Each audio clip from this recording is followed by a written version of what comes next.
Hello students, welcome back to my channel. Labour costing इस chapter की series चल रही है। ऑलरेडी इस चैप्टर के बेसिक्स हम लोग पहले वाले वीडियोस में कवर कर चुके हैं। अगर आपने वो वीडियोस अब तक नहीं देखा है तो उसका लिंक मैं डिस्क्रिप्शन में डाल दूंगा। उस वाले वीडियोस में मैंने आपको हेल्सी एंड रोवन के बेसिक प्रॉब्लम्स अगर एग्जाम में आए तो कैसे सॉल्व करना है वो सिखाया था। वैसे मैं आपको बताऊं, इसके पहले वाले वीडियोस में हमने जो भी एग्जाम्पल किए वो बेसिक प्रॉब्लम्स थे। इंटरनल्स में तो आ सकते हैं आपके, बट एक्सटर्नल में ना थोड़ा डिफिकल्ट सम आता है जो हम लोग इस वाले वीडियो में कवर करने वाले। आज इस वीडियो में जो हम लोग एग्जाम्पल कवर करने जा रहे हैं वो आपके एक्सटर्नल्स में आ सकता है, तो एक काम करते हैं डायरेक्टली एग्जाम्पल में जाते हैं। तो ये रहा हमारा एग्जाम्पल। अच्छा, अगर आप लोग में से कोई ऐसा इंसान है जो ये वीडियो पहली बार देख रहा है तो मैं आपको रेकमेंड करूंगा कि आप पहले जाके पुराने वीडियोस मेरे देखो, जिसके अंदर मैंने लेबर कॉस्टिंग के अंदर हेल्सी एंड रोवन के कुछ बेसिक एग्जाम्पल्स कराएं। उसके बाद ही आपको ये वाला एग्जाम्पल समझ में आएगा, बिकॉज ये ना एग्जाम्पल थोड़ा ट्रिकी है, कॉम्प्लेक्स है। ओके, चलिए आगे बढ़ते हैं। सबसे पहले तो मैं आपको बता दूं कि ना हेल्सी और रोवन, देखो यहाँ पर लास्ट में बोला है what will be the earnings per hour of the worker under Halsey and Rowan. वैसे मैं आपको बताऊं, ये सम सॉल्व करने के लिए हम लोग को तीन चीज़ों की ज़रूरत होती है। एक होता है टाइम अलाउड, अगर ये मिल जाए, फिर होता है टाइम टेकन, अगर ये मिल जाए, और तीसरा होता है wage rate per hour.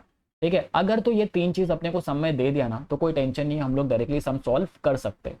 But ये वाला जो एग्जाम्पल है इसमें प्रॉब्लम क्या पता है क्या, इसमें ना तो टाइम अलाउड दिया है और ना ही वेज रेट पर आवर दिया है। कैसे, मैं आपको रीड करके बता देता हूँ। ठीक है, तो पहले हम लोग सम को रीड कर लेते। सम में क्या बोला है, सम में बोला है worker produced 200 units in a week time. से पहला ही डेटा पहली बार आया है। ये लोग बोल रहे हैं एक वर्कर है जिसने एक हफ्ता काम किया और एक हफ्ता काम करके कितने यूनिट्स बनाए, 200 यूनिट्स बना दिए। ओके, आगे बोला है the guaranteed weekly wage payment for 45 hours is ₹81। सबसे पहले तो ये 45 आवर्स क्या है मैं आपको बताऊं। 45 आवर्स है टाइम टेकन। 45 आवर्स क्या है, टाइम टेकन। कैसे वो भी मैं आपको बता देता हूं कि कैसे मुझे पता चलेगा कि सर ये टाइम टेकन कैसे है, तो उसका भी तरीका है वो मैं आपको बता देता हूं। लेकिन उससे पहले हम लोग आगे जाते हैं। आगे ना इस सेंटेंस को पूरा कंप्लीट करते हैं। इस सेंटेंस में क्या बोला था, the guaranteed weekly wage payment for 45 hours is 81। इस सम में ना वेज रेट पर आवर नहीं दिए। वेज रेट पर आवर क्या होता है कि अगर मैंने 1 घंटा काम किया तो मुझे कितना रुपया मिलेगा। ठीक है, वो हमको सम में नहीं दिया। हमको क्या दिया पता है सम में, कि जो वर्कर है ना इसने कितने घंटे काम किए, 45 आवर्स काम किए, और उसको हमने कितने रुपए दे दिए, 81। तो अगर 45 घंटे का 81 रुपीज़ है तो 1 घंटे का कितना, क्या करेंगे हम लोग, क्रॉस मल्टीप्लाई। ठीक है, देखो 45 घंटे का अगर 81 है तो 1 घंटे का कितना मिल जाएगा क्रॉस मल्टीप्लाई करके। तो क्रॉस मल्टीप्लाई कैसे होगा मैं आपको बताऊं, 81 इंटू 1 करेंगे और डिवाइड बाय 45। ठीक है, तो हमको 1 घंटे का वेज रेट मिल जाएगा। ओके, तो चलिए सबसे पहले देखते हैं क्या बोला है। 81 इंटू 1 डिवाइड बाय 45, तो आ रहा है 81 इंटू 1 डिवाइड बाय 45, तो आ रहा है 1.8। ठीक है, कितना आ रहा है, 1.8। ये जो 1.8 आ रहा है ना, ये है वेज रेट पर आवर। ठीक है, तो हमको वेज रेट पर आवर मिल गया, टाइम टेकन भी मिल गया है 45 आवर्स।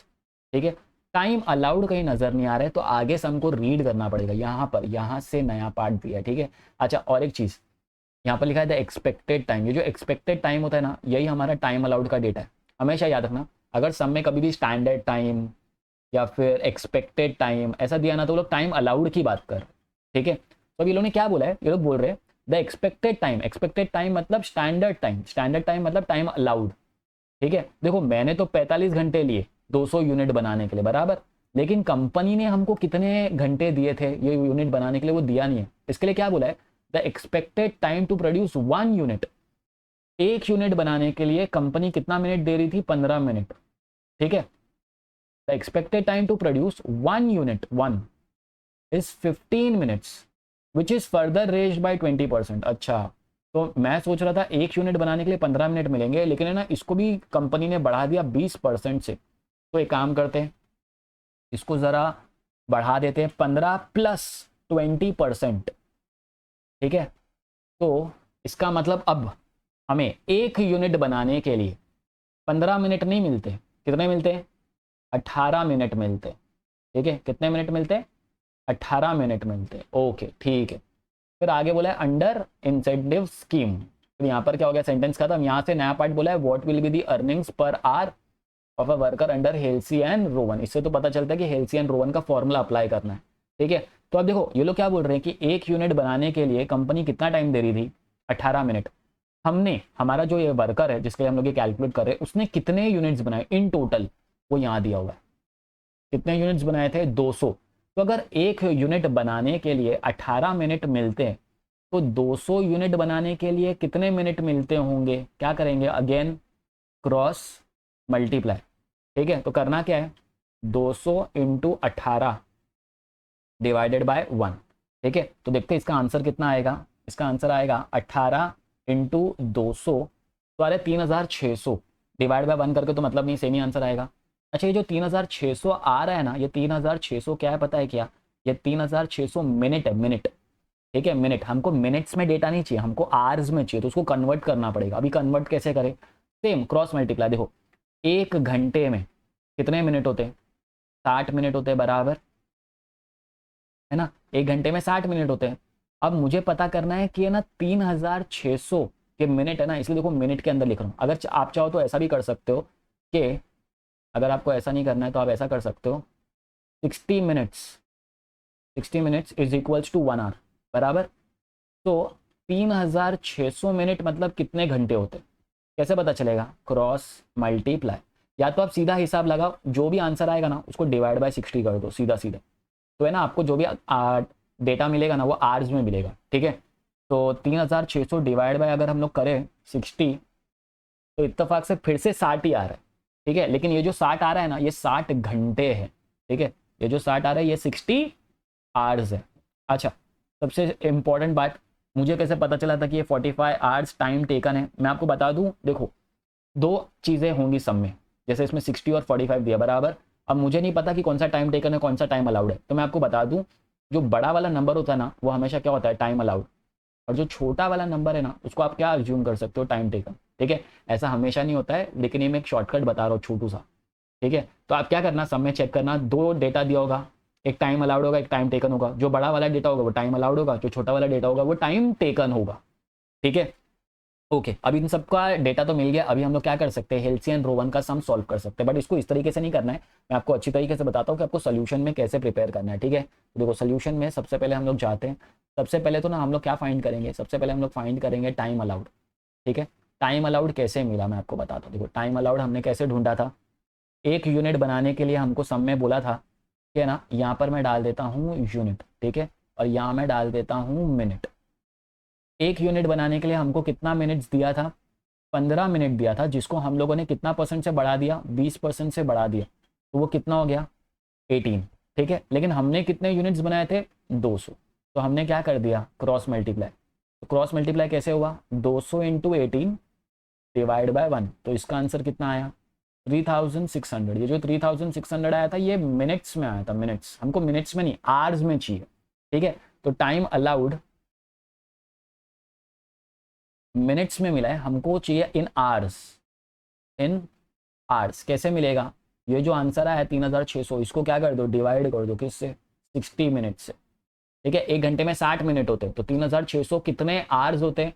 इत्तेफाक से फिर से आंसर 60 ही आया, लेकिन ये जो 60 है ना ये घंटे, आवर्स, ठीक है। तो हमको टाइम अलाउड मिल गया। टाइम टेकन सम में पहले ही दिया था, टाइम टेकन कितना दिया था, 45 आवर्स, ठीक है। तो मैं लिख देता हूँ 45 आवर्स, ये तो मिल गया हमको। अच्छा, सम में जो चीज़ नहीं दी हमको वो है हमारा वेज रेट, ठीक है। वेज रेट कैसे मिलेगा, वेज रेट के लिए ना उन्होंने हमको सम में बताया था, यहाँ पर दिया है आवर्स और यहाँ पर दिया है वेजेस, ठीक है। उन्होंने हमको बोला था कि 45 आवर्स काम करेंगे तो कितना रुपया मिलता है, 81। मुझे पता लगाना था कि 1 घंटा काम करूंगा तो कितने रुपए मिलेंगे, तो मैंने फिर से क्या किया, cross multiply. Then again 45 into 81, और sorry 81 into 1, 81 into 1 cross multiply, 81 into 1 divide by 45। तो नीचे क्या आ गया, 45। इसको सॉल्व किया तो आंसर आया था 1.8। ये जो 1.8 आया था ना ये per hour, wage rate per hour. तो हमको टाइम अलाउड मिल गया, टाइम टेकन तो समय पहले से दिया हुआ था, और वेज रेट हमको नहीं दिया था तो हमने वो भी ढूंढ लिया, ठीक है। वैसे मैं आपको दूं ये पूरा वर्किंग है, अभी हम लोग को फॉर्मूला हेल्सी और रोवन का डाल के आंसर निकालना है, ठीक है। थोड़ा ट्रिकी है, आपको 2-3 बार आगे पीछे जाके देखना पड़ेगा ताकि आपका इसका जो कंसेप्ट है ना वो सही से दिमाग में बैठ जाए। ठीक है, ओके। तो एक काम करते हैं, बिकॉज अभी हमारे पास सारी चीज़ें हैं, तो मैं इसे मिटा देता हूँ और हम लोग सबसे पहले क्या सॉल्व करने वाले हैं, हेल्सी का फॉर्मूला। हेल्सी का फॉर्मूला क्या है, time taken into wage rate per hour plus 50 divided by 100 into time saved into wage rate per hour. ठीक है, आप लोग को फुल फॉर्म लिखना है। टाइम टेकन था हमारा 45, वेज रेट समय दिया नहीं था, हमने ढूंढा 1.8 plus 50 divide by 100 into time saved. Time save तो हमने निकाला ही नहीं। टाइम सेव निकालने का फॉर्मूला क्या है, time allowed minus time taken. Time allowed था 60 और हमारा टाइम टेकन कितना था 45, तो कितने घंटे बचते हैं 15 आवर्स। तो ये जो 15 आवर्स है ये हमारा टाइम सेव्ड है। ठीक है, टाइम सेव्ड, तो मैं यहाँ डाल देता हूँ 15 इंटू वेज रेट कितना है 1.8 पर आवर। अब आपको सबसे पहले ना डायरेक्ट पूरा नहीं सॉल्व करना है, पहले ये ब्रैकेट अलग से सॉल्व होगा और ये अलग से सॉल्व होगा। ठीक है, तो पहले 45 इंटू 1.8, तो यहाँ पर मैं डाल देता हूँ 45 इंटू 1.8, तो आंसर आ रहा है 81। सो यहाँ हम लोग लिख देते हैं 81 plus 50 divide by 100, 50 divided by 100 into 15 into 1.8, तो आंसर आया 13.5। यहाँ लिख देंगे 13.5। तो फाइनल आंसर कितना आएगा, दोनों को प्लस करके प्लस 81 कर देता हूँ 94.5। यहाँ मैं डाल देता हूँ 94.5। ठीक है, हेल्सी का पार्ट खत्म, फिर बारी आएगी रो 1।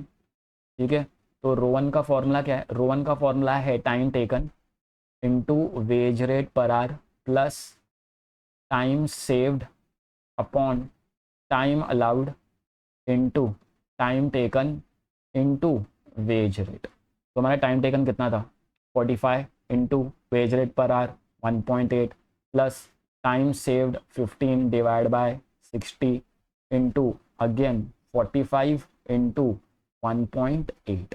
तो अगेन ये जो प्लस के बाद वाला डेटा इसको अलग से सॉल्व करना पड़ेगा ब्रैकेट वाला, और 45 इंटू 1.8 तो 81 ही आएगा। तो डायरेक्टली इसको सॉल्व कर देते हैं, 15 डिवाइडेड बाय 60 इंटू 45 इंटू 1.8 तो आ रहा है 20.25। तो यहाँ मैं लिख देता हूँ प्लस 20.25।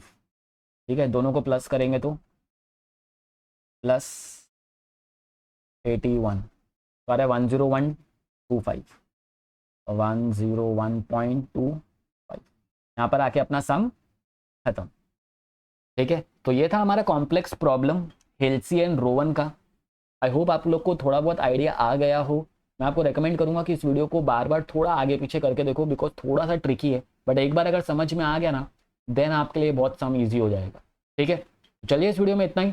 अगर आपको वीडियो पसंद आया तो आपको पता है क्या करना है, लाइक करो, सब्सक्राइब करो, शेयर करो